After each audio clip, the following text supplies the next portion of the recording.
tendría que haber terminado con Amado Alonso, ¿no? Porque Amado Alonso nos hizo llegar a algunas de las revistas intelectuales tan consideradas también en el trabajo.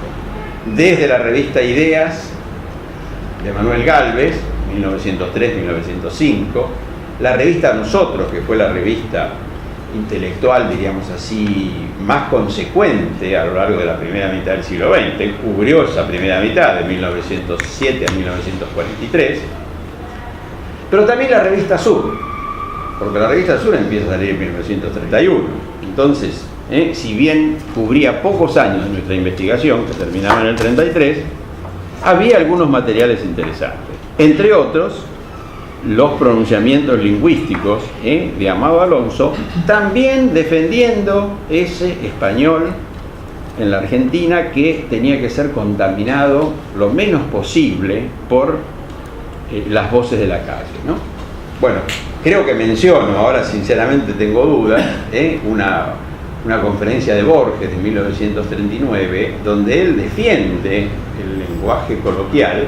De hecho, así están escritos sus poemas, ¿no?, de la década del 20, pero el lenguaje coloquial de las familias, no el de la calle. Es decir, el que hablamos nosotros en la familia, que de alguna manera es heredero de los grandes conversadores del 80. El lenguaje coloquial de Mansilla, de Cambaceres, pero no el lenguaje de la calle. Y esta es la gran innovación, diríamos así, de Roberto Barr y algunos otros escritores de la época. Bueno, la mayoría de los que escribían en crítica, ¿no? Y ahí está otro del trabajo de, bueno, un ausente hoy porque está dando clase en la Universidad de Quilmes, Lorena Baza, que trabajó sobre uno de los cronistas, que era un cronista hípico, pero tal vez quedó como el único libro que publicó a rienda suelta, tuvo que ver con esas crónicas hípicas, quedó tal vez extremadamente limitado a ese campo, cuando él escribía también otras crónicas deportivas y crónicas de costumbres más amplias, ¿no? Es decir, yo ya en el libro de 1904 había hecho una defensa del costumbrismo, ¿no?, que desde el punto de vista de la historia literaria está mal conceptuado. Se dice costumbrismo igual realismo. En la medida que el realismo ha pasado de moda, hasta por ahí nomás, porque en los últimos años hay una reaparición del realismo, al punto de que algunas cosas se le llaman realismo, ya no se sabe bien, hay que agregarle adjetivos a la palabra realismo, muchas veces no sabemos de qué estamos hablando, ¿no? El realismo incierto, el realismo mágico, etc. Pero, bueno, esa condena del costumbrismo como realista hizo que no se leyera demasiado los escritores costumbristas. Y yo creo que desde Efraín Ochoa hasta la contratapa que escribía Osvaldo Soriano para Página 12, es una de las producciones más interesantes de nuestra literatura, aunque no figure en las historias de la literatura. Y tal vez por eso mismo no figura, ¿no?, por todo lo interesante que es. Son los filtros que escapan a la mirada académica, a la congelada mirada académica. Bueno, una de las cosas que nos llamó la atención era, más allá de la lengua, el rechazo de los géneros, que podríamos decir populares, ¿no?, de los payadores, de la canción, particularmente el caso del tango, de los espectáculos de género chico.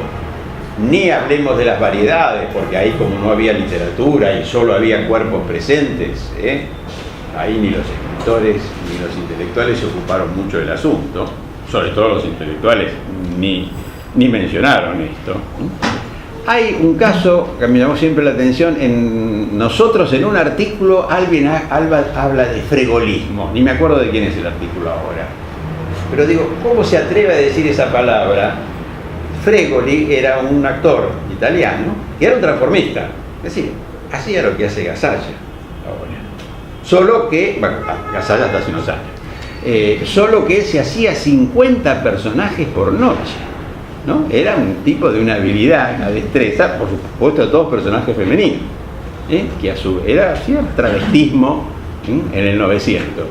Todo el mundo lo conocía, pero nadie lo nombraba. menos en una revista intelectual.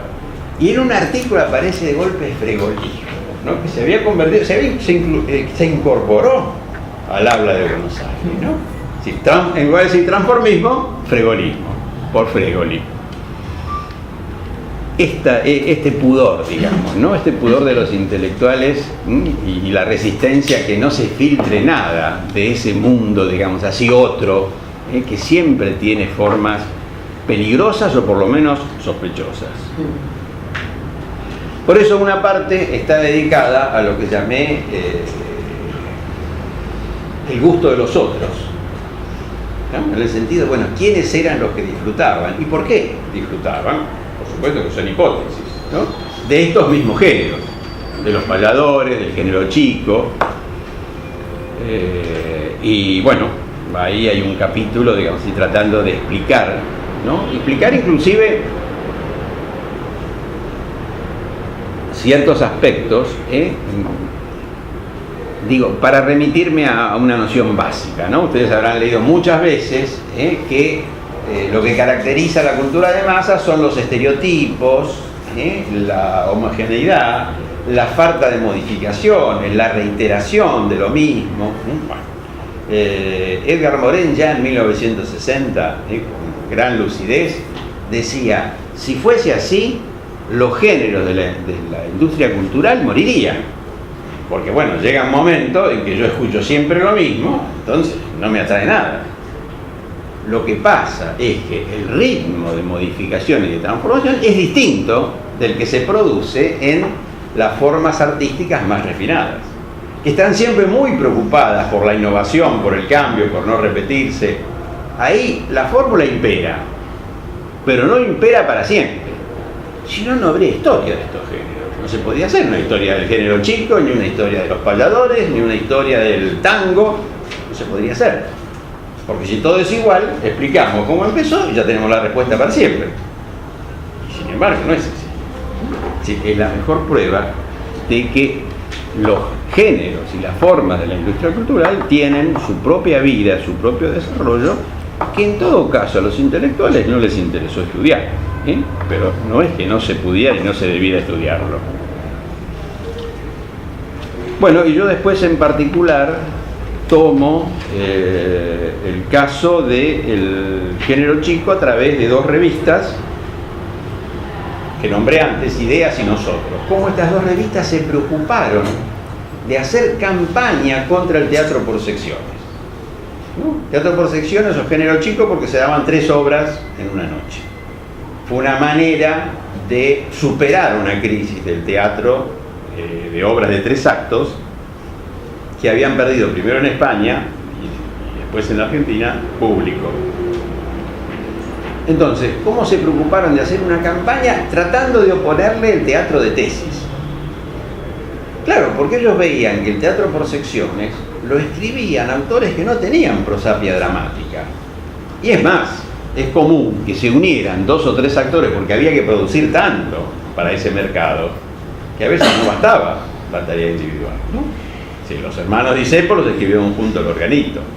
Y se podían nombrar así muchas duplas y aún 3 autores que se unían para producir juntos, y que más o menos habían encontrado la forma de hacerlo. Producir en forma colectiva. Eso que Benjamin dice del cine. El cine rompe con aquella forma de producción individual. Ahí hay un equipo de trabajo y que es importante la labor del guionista, pero también la labor del vestuarista, la labor fundamental del fotógrafo, y en todo caso el director es el que armoniza o trata de armonizar ese trabajo conjunto.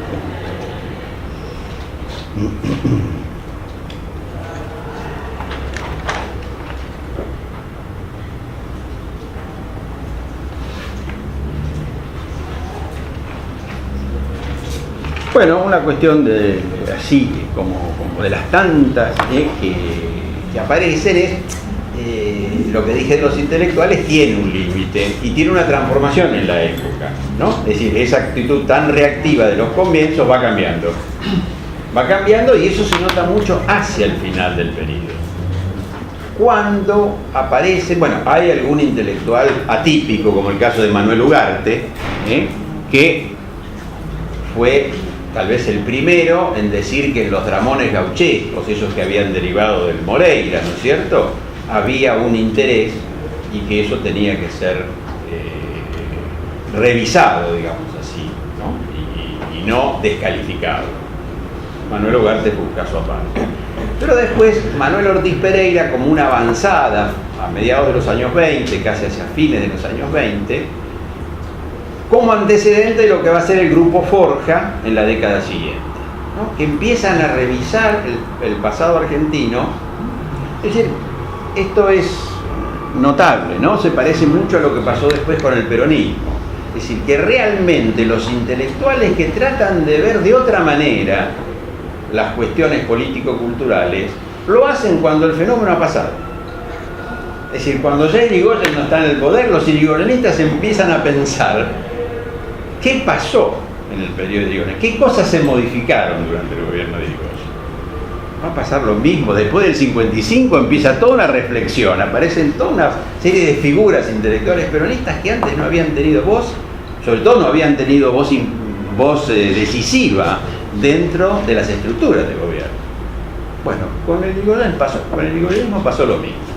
Los intelectuales de Forja en los años 30 empiezan a reivindicar hasta dónde Irigoyen había transformado el panorama político-cultural de ese periodo que va del 16 al 30. Bueno, más o menos traté de hacer un resumen, no sé si hasta dónde, fiel a lo que intentamos en el libro. Bueno, gracias. Les dejaría ahora a los otros integrantes la explicación de su trabajo.